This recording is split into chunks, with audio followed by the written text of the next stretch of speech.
सर्दियों का मौसम था। तेज घनी बारिश हो रही थी। आज मैं बिस्तर पर चादर ओढ़े गहरी नींद में सो रहा था कि तभी अचानक मेरे कमरे का दरवाजा जोर जोर से खटकने लगा था। मैं जब उठा और दरवाजा खोलने के लिए जैसे सामने आगे बढ़ा तो मालकिन की बेटी को देखकर मेरे होश उड़ चुके थे। वो पूरी तरह बारिश में भीगी हुई थी। वो मुझे देखकर कहने लगी कि अरे सलमान, तुम एक काम करो, जल्दी से मेरी कमर की मालिश कर दो। मेरी कमर में बहुत ही तेज दर्द हो रहा है। मैं चुपचाप मालकिन की बेटी की तरफ देख रहा था। तभी वो मुझे कहने लगी कि अगर तुम मेरी मालिश करोगे तो मैं इसके बदले तुम्हें अच्छी खासी कीमत भी दूंगा। मैं पूरे तुम्हें 2 लाख रुपये दूं। 2 लाख रुपये की कीमत सुनकर मेरे पूरे होश उड़ चुके थे। मैं भी इसकी मालिश करने के लिए आगे बढ़ा। तभी मालकिन की बेटी ने जैसे ही अपनी कमर का कपड़ा हटाया तो इसे देखकर मेरी नीयत खराब होने लगी थी। वो पूरी गोरी चिकनी थी। मैं मालिश करने के बहाने अपने आप को सहलाने लगा था। सर्दी का मौसम था और सर्दी में जैसे ही मैं गर्म तेल से मालकिन की बेटी की मालिश करने लगा तो वो धीरे धीरे अपने होश खो बैठने लगी थी और मैं कमर की मालिश करने के बहाने धीरे धीरे अपना हाथ मालकिन के यहाँ वहाँ पर ले गया। और फिर इसके बाद जो हुआ इसे सुनकर आपके पूरे होश उड़ जाएंगे, क्योंकि हम दोनों ने चादर ओढ़कर पूरे जोश के साथ। मेरा नाम सलमान है। मैं पिछले 2 सालों से मालकिन के यहाँ पर काम कर रहा था। मैं मालकिन का बड़ा ही वफादार नौकर था। मैं घर के छोटे मोटे काम काजों के साथ साथ मालकिन का मसाज भी किया करता था। अक्सर मालकिन अपनी पीठ की मसाज मुझसे ही करवाया करती थी, जिससे कुछ ही देर में इनका दर्द छूमंतर हो जाया करता था। इस वक्त मालकिन खुश होकर मुझे इनाम के तौर पर कुछ पैसे दिया करती थी, जिसे पाकर मैं बड़ा ही खुश होता था। मैंने मसाज का काम बचपन से ही अपने पिताजी से सीखा था। गांव में पिताजी का एक छोटा सा मसाज सेंटर हुआ करता था, जहां पर वो लोगों की मसाज किया करते थे। किसी के भी अगर घुटने का दर्द हो या फिर कमर का दर्द हो, वो मेरे पिताजी से मसाज करवाकर ठीक हो जाया करता। जैसे जैसे मेरी उम्र बढ़ती गई थी तो पिताजी ने ये काम मुझे भी सिखा दिया था, लेकिन तब बढ़ती उम्र के साथ साथ ये काम फीका पड़ने लगा था और तब हमारे घर के हालात खराब होने लगे थे। महंगाई भी बहुत ज्यादा बढ़ चुकी थी, क्योंकि लोगों की मसाज करके हम इतना पैसा बिल्कुल भी नहीं कमा पाते थे कि जैसे हम अपने घर का गुजारा कर पाते। हमारे घर पर खाने वाले पूरे 5 मेंबर थे और इन सब का खर्चा मेरे पापा ही अकेले उठाया करते थे। मैं घर का सबसे बड़ा बेटा था। मुझ पर सबसे पहले ही जिम्मेदारी आई थी। इसी वजह से मैंने ये मसाज का काम छोड़कर शहर जाने का फैसला किया था। मेरा दोस्त शहर में 6 महीने पहले ही गया था। इसने मुझे यहाँ पर मालकिन के यहाँ काम पर लगवाया था। शुरू में तो मालकिन के यहाँ मुझे एक नौकर पर रखा गया था, लेकिन मैं अपना काम बहुत ईमानदारी से करता था। धीरे धीरे मेरी ईमानदारी और मेहनत देकर मालकिन ने मुझे पक्की नौकरी पर ही रख लिया था। मेरी मालकिन दिखने में बेहद खूबसूरत थी। इनकी खूबसूरती का कोई ठिकाना ही नहीं था। मालकिन का घर बहुत ही बड़ा था। इस घर में मालकिन के सिवा कोई भी नहीं रहता था। इनके जो शौहर थे वो हमेशा ही कई सालों के बाद इनसे मिलने के लिए आया करते थे। वो ज्यादातर कामकाज के सिलसिले में विदेश रहा करते थे। इनके घर में भी बहुत कम नौकर थे और मैं सबसे खास नौकर था। मालकिन अकेली शहर में रहती थी। मैं जब से मालकिन के पास काम करने आया था तब से हमारे घर के हालात धीरे धीरे बेहतर होने लगे थे। एक दिन मैं इसी तरह काम कर रहा था कि तभी अचानक हम सबको ये खबर मिली कि मालकिन सीढ़ियों से उतर रही थी, लेकिन सीढ़ियों से इनका पैर फिसल चुका, जिसकी वजह से इनकी कमर पर बहुत ही तेज चोट आ पहुंची है। हम सब ने मिलकर डॉक्टर को तुरंत बुलाया था तो उन्होंने कुछ दवाइयां लिखकर दी थी, लेकिन इन दवाइयों की मालकिन पर कोई असर नहीं हुआ। उन्होंने काफी दिन तक इन दवाइयों को खाया, लेकिन उन्होंने खाने के बाद भी इन्हें बिल्कुल भी आराम नहीं मिल रहा था। मालकिन बहुत ज्यादा परेशान हो रही थी। मालकिन की ये सारी हालात देखकर मुझसे देखा ना गया, क्योंकि वो जैसे भी थी बहुत ही नेक दिल औरत थी। इस दिन मैं मालकिन के पास डरता डरता गया। मैंने मालकिन से कहा कि मालकिन, अगर आप मुझे इजाजत दें तो मैं आपकी कमर की मालिश कर सकता हूँ। मालकिन मेरी बातों को सुनकर पूरे तरीके से होश खो बैठी थी। वो पूरे गुस्से से लाल हो चुकी थी। तब भी मैंने कुछ दिन मालकिन को समझाया और अपने पापा के साथ रहते हुए मसाज करने के बारे में मैंने जो सीखा था इसके बारे में पूरी जानकारी दी, जिसे सुनने के बाद मालकिन को मुझ पर विश्वास हो चुका था। तभी मैंने लाइट बंद कर दी और फिर गर्म तेल के साथ मालकिन की कमर की मालिश करने लगा। मैंने इस वक्त अपनी आंखों को पूरे तरीके से बंद करके रखा था, लेकिन मालकिन की कमर को तो छूते ही मेरे जो जज्बात थे वो उठने लगे थे। मैं कम उम्र का लड़का था, इसीलिए जल्दी ही मेरे जज्बात उठने लगे थे। मैंने अपने जज्बातों पर काबू पाया था। धीरे धीरे जैसे ही मैं मालकिन की कमर की मालिश कर रहा था तो इन्हें इसी वक्त आराम मिलना भी शुरू हो चुका था। इसी तरह मैंने कुछ दिन लगातार मालकिन की मसाज की थी, जिसे करने के बाद मालकिन की कमर का दर्द पूरे तरीके से दूर हो चुका था। ये देखकर मालकिन बहुत ज्यादा खुश हुई थी और उन्होंने खुशी में मुझे 3000 इनाम के तौर पर भी दिए थे, जिसे पाकर मैं बेहद ही ज्यादा खुश हुआ था। इस वक्त के बाद मालकिन ने मुझे सिर्फ और सिर्फ मसाज करने के लिए रख लिया था।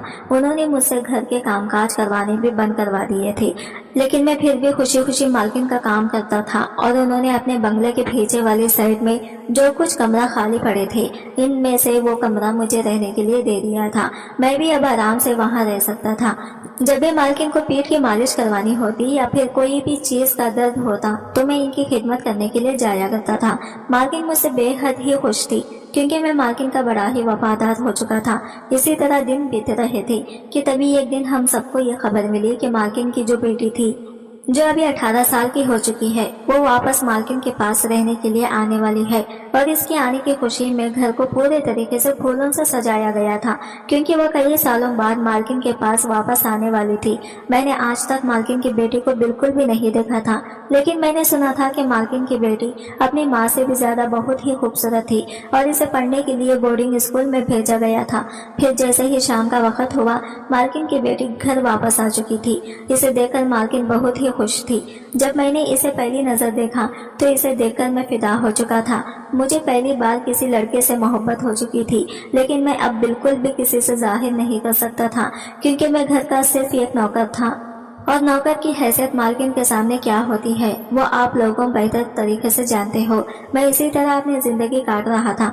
मैं घर के छोटे मोटे काम करता और मालकिन और इनकी बेटी की सेवा करता, लेकिन मालकिन की बेटी बहुत ही सुंदर थी और इसे इतना ही घमंड भी था। वो बड़ी ही जिद्दी थी। वो अक्सर अपने दोस्त लोगों के साथ पार्टी करने में बिजी हुआ करती थी। वो रात पार्टी करके वापस लौटी थी, जिससे मालकिन बहुत ही ज्यादा परेशान हो चुकी थी। मालकिन ने कई बार इसे समझा, लेकिन मालकिन की बेटी बिल्कुल भी नहीं समझती थी। मालकिन की बेटी का नाम आयशा था। आयशा जब भी रात को आती तो पूरे तरीके से नशे की हालत में होती। ये देखकर मालकिन बहुत दुखी हुआ करती थी। घर में नौकरों में आपस में ये बात फैली हुई थी कि आयशा का एक बॉयफ्रेंड भी है, जिससे वो बेइंतहा मोहब्बत भी करती है। इस खबर को सुनते ही मैं पूरे तरीके से टूट चुका था। मैंने बड़ी मुश्किल से अपने आप को संभाला था। मैं अक्सर बहाने बहाने से आयशा के पास जाया करता और इसे कभी टाइम पर ब्रेकफास्ट देता तो कभी नाश्ता देता, लेकिन वो कभी भी एक बार भी मुझे देखती नहीं थी। वो ज्यादातर अपने बॉयफ्रेंड के साथ ही बिजी रहा करती थी। धीरे धीरे ये बात मालकिन तक भी पहुंच चुकी थी कि आयशा की जिंदगी में कोई शख्स है। लेकिन जब मालकिन ने इस शख्स की जांच पड़ताल की तो इन्हें यह खबर मिली कि वो लड़का अच्छी तरबियत का बिल्कुल भी नहीं है, जिसकी वजह से उन्होंने आयशा को बहुत बार समझाने की कोशिश की, लेकिन आयशा पर तो प्यार की पट्टी बंधी हुई थी। वो तो इस लड़के की मोहब्बत में पूरे तरीके से पागल हो चुकी थी। उसके लिए इसने अपनी माँ से भी बेरुख कर अपनी माँ की बातों को बिल्कुल भी समझा नहीं, बल्कि इन्हें धुतकारा। अभी पूरे 6 महीने तक घर में यही सब माहौल चलता रहा। घर पर मालकिन ने अपने शौहर को भी इस बारे में कोई बात नहीं बताई थी, क्योंकि एक बार मालकिन ने मुझे कहा था कि इन्हें डर था कि कहीं आयशा के पापा को यह बात पता चलेगी तो वह हम दोनों का घर का खर्चा देना बंद कर देंगे। क्योंकि मालकिन ने एक रात मुझे बताया था कि मालिक विदेश में किसी और औरत के साथ रहते हैं और वहाँ पर उन्होंने इससे शादी भी कर ली है। वो सिर्फ यहाँ अपने बच्चे की खातिर कुछ चंद पैसे हमें भेज दिया करते हैं, जिसे हमारा गुजारा होता है। ये सारी खबर सुनते ही मेरे होश उठ चुके थे। मैं मन ही मन सोचने लगा, इसी वजह से आयशा पर इसके बाप का सहारा ना होने की वजह से आज की तारीख पर वो इतनी जिद्दी हो चुकी है। इसे अपनी माँ से भी डर नहीं लगता। वो अपनी माँ का कहना भी नहीं मानती, लेकिन मुझसे ये सब क्या लेना देना था।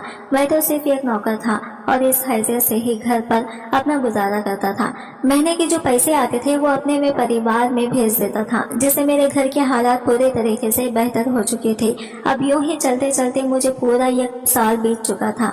एक रात बहुत तेज बारिश हो रही थी। सर्दी का मौसम था। ठंड के मारे मैं पूरा चादर ओढ़कर सोया हुआ था कि तभी अचानक जोर जोर से मेरे घर का दरवाजा बजने लगा था। मैं डर के मारे उठा। मैंने मन में सोचने लगा कि भला इस वक्त रात में कौन आया होगा। जब मैं दरवाजा खोला तो सामने आयशा खड़ी थी। आयशा को देखकर मेरे होश उड़ चुके थे। मैंने कहा कि मैडम, आप इस वक्त क्या कर रही हैं? तभी वो पूरी तरह भीगी हुई थी। मेरे कमरे में दाखिल हो चुकी थी। वो कहने लगी, जब मैंने आयशा के चेहरे की तरफ देखा तो ये देखकर मैं पूरे तरीके से हैरान रह चुका था। लेकिन आयशा ने आज बहुत ही ज्यादा पी रखी थी, इसे चलने में भी बहुत ज्यादा दिक्कत भी हो रही थी। तभी मैंने अचानक ही इसके पाँव पर देखा तो इसके पाँव पर एक गहरी चोट लगी हुई थी और बदन पर भी कुछ चोटों के निशान थे। इन सब चीजों को देखकर मैं पूरे तरीके से हैरान रह चुका था। मुझे समझ में नहीं आ रहा था कि इस वक्त मैं क्या करूं। वो बार बार एक ही बात बोले जा रही थी कि इस हालत में मैं अपने घर नहीं जा सकती। पता नहीं माँ क्या सोचेगी, बस आज रात मुझे रहने की जगह दे दे। मुझे समझ में नहीं आ रहा था कि इस वक्त मैं आखिर करूं तो क्या करूं। मैं चुपचाप वहीं खड़ा रहा और कुछ देर सोचता रहा कि तभी मैंने देखा कि आयशा मैडम मेरे बिस्तर पर आकर गहरी नींद में लेट चुकी थी। मैं मालकिन का वफादार था, मैं इनके साथ दगा बिल्कुल भी नहीं कर सकता था। इसी वजह से मैं मालकिन के कमरे की तरफ बढ़ने लगा और जब मैं इनके कमरे में गया तो इस वक्त रात में वो मुझे देखकर हैरान रह चुकी थी। मैंने इन्हें सारी खबर बताई कि आयशा क्या हालत में मेरे कमरे में आई है। मालकिन परेशान होती हुई मेरे साथ मेरे कमरे में गई और फिर जब सुबह हुई तो जब आयशा ने आंखें खोली तो इसकी माँ इसके बगल में थी। मालकिन इसका हाथ पकड़कर थामे हुई थी। मालकिन को अपनी बेटी की काफी ज्यादा फिक्र भी हो रही थी, लेकिन आयशा बार बार हाथ पकड़कर रोए जा रही थी। वो बार बार अपनी माँ से माफी मांग रही थी। जब मालकिन ने अपनी बेटी से पूछा कि बेटी बात क्या है, तुम बताओ तो सही। मालकिन अपनी बेटी के लिए काफी ज्यादा फिक्रमंद हो रही थी। इसे अपनी बेटी को इस हालत में देखकर काफी दुख लग रहा था। वो इसे कहने लगी कि अगर तू इस लड़के से शादी करना चाहती है तो मैं तेरी इस लड़के से शादी भी करवा दूंगी। तू फिक्र मत कर मेरी बच्ची, लेकिन तू इतना रो मत, मैं तुझसे बहुत मोहब्बत करती हूँ। लेकिन इस बार आयशा खुद कहने लगी कि वो इस लड़के से शादी नहीं करेगी। ये खबर सुनते ही हम दोनों चौंक गए थे। तभी आयशा कहने लगी कि माँ आप सही कहती थी, वो लड़का धोखेबाज है, वो लड़का सही नहीं है, इसने मेरा यूज किया है। हम सब ने जब ये बात सुनी तो आयशा की माँ इसे पूछने लगी, ये क्या तुम दोनों के बीच? तभी आयशा सर झुकाई बैठी थी और जोर जोर से फूट फूट कर रो रही थी, अपनी माँ से माफी मांग रही थी। इस बात को सुनते ही मालकिन पूरे तरीके से टूट चुकी थी। वो कहने लगी कि जिस चीज का मुझे डर था आखिर वही हुआ, अभी तो मेरे साथ हॉस्पिटल चल। लेकिन इसके आगे मालकिन कहने वाली थी कि तभी आयशा कहने लगी कि माँ इसका फायदा नहीं है, क्योंकि वक्त काफी बीत चुका है और अब मेरी प्रेगनेंसी को पूरा चौथा महीना लगने वाला है। मैं जब इस लड़के को ये बात बताई थी और शादी के लिए कहा तो इसने मुझे इनकार कर दिया और कहने लगा कि मैं तुम जैसे अमीर लड़कियों को इस्तेमाल करता हूँ और इसने मुझे धक्का मारकर अपने से दूर किया। ये सुनकर मालकिन अपने सर पर हाथ रखकर खूब जोर जोर से रो रही थी। अब वो कहने लगी कि अब मैं क्या करूँगी, मेरी बेटी से शादी कौन करेगा और कौन इसके औलाद को भी अपनाएगा। मैं तो तेरे पापा से भी इस बारे में बात नहीं कर सकती। अगर इन्हें यह खबर पता चली तो वो जो तुम्हारे लिए इतना खर्च करते हैं वो भी करना बिल्कुल छोड़ देंगे। अल्लाह मुझे किस किस्म की सजा दे रहे हैं। मैं पीछे बगल में खड़ा उनके सारी बातें सुन रहा था। मेरी आंखों से आंसू आ चुके थे। मैं तभी आगे बढ़ा और मालकिन से कहने लगा, मालकिन अगर बुरा ना माने तो मैं आपकी बेटी से शादी करने के लिए तैयार हूँ। मेरे मुंह से यह बात सुनते ही दोनों माँ बेटी मेरी तरफ गौर से देखने लगे थे। आयशा ने तो इनकार किया कि वो मुझसे हरगिज शादी नहीं करेगी, लेकिन मालकिन मेरे बारे में अच्छे तरीके से जानती थी। कुछ देर सोचने के बाद वो कहने लगी कि सलमान मैं आज ही तुम्हारी और अपनी बेटी की शादी करने के लिए तैयार हूँ। आयशा भी अपनी माँ के सामने अब चुप हो चुकी थी। इसके बाद भी अब कोई सहारा नहीं था। फिर कुछ देर में हम दोनों की शादी करवा दी गई थी। मैं तो इस शादी से बहुत खुश था, लेकिन आयशा इस शादी से बिल्कुल भी खुश नहीं थी। वो बहुत ही ज्यादा दुखी थी। अब मेरा घर में रुतबा बदल चुका था। अब मैं आयशा का शौहर बन चुका था और अब मैं इस घर का मालिक भी था। सुहागरात की रात में अपने कमरे में गया तो आयशा खूब जोरों से रो रही थी। मैंने इसका हाथ पकड़ने की कोशिश की, लेकिन इसने मेरा हाथ जोरों से झटक दिया था। मैं दोबारा इसके पास नहीं गया। मेरे पास और हिम्मत नहीं थी। इसी वजह से मैं चुपचाप सोफे पर जाकर लेट चुका था। अभी इसी तरह दिन बीत रहे थे। मैं आयशा की खिदमत बहुत अच्छे तरीके से किया करता था। इसका बाखूबी ख्याल रखता था, जैसे कि एक शौहर का फर्ज होता है। लेकिन आयशा की तरफ से मुझे कभी भी वो रिस्पॉन्स नहीं मिला था जो मुझे चाहिए था। आयशा मेरी बहुत ही बेइज्जती करती। लेकिन मैं इसकी हर बात चुपचाप सुन लिया करता था। इसी तरह करते करते पूरे 9 महीने बीत चुके थे और अब हमारे घर में एक बहुत ही प्यारी बेटी ने जन्म लिया था। शुरू शुरू में तो आयशा अपनी बेटी की तरफ भी बिल्कुल ध्यान नहीं देती थी। मैं ही ज्यादातर अपनी बेटी की परवरिश किया करता था, लेकिन धीरे धीरे आयशा को भी अपनी गलतियों का एहसास होने लगा था। अल्लाह ने भी आयशा जैसे फतर दिल में मेरे लिए मोहब्बत जगा दी थी। एक दिन आयशा खुद मेरे पास आई और मुझे कहने लगी कि मुझे माफ कर दो सलमान, मैं तुम्हारे मोहब्बत को कभी समझ ना सकी थी। तुमने मेरे जैसी लड़की के लिए इतना कुछ किया है, लेकिन मैंने आज तक तुम्हें कभी भी एक शौहर का दर्जा नहीं दिया।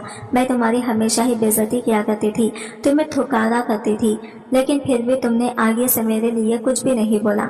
तुमने मेरी और मेरी बेटी के लिए बहुत कुछ किया है, इसे एक बेटी जैसा प्यार दिया है, एक बाप का प्यार दिया है। अब मैं बहुत खुश हूँ। तभी आयशा खुद मेरे गले लग गई और मैं भी इस चीज से बहुत ही खुश था कि आखिरकार चलो आयशा को मेरी मोहब्बत तो समझ आई, जिसे मेरी मोहब्बत का एहसास तो हुआ। आज की वीडियो कहानी आपको कैसी लगी कमेंट करके जरूर बताइएगा, और वीडियो अच्छी लगी है तो लाइक शेयर जरूर कीजिएगा। हमारे चैनल को सब्सक्राइब करें। फ्रेंड्स, मिलते हैं अगली वीडियो के साथ।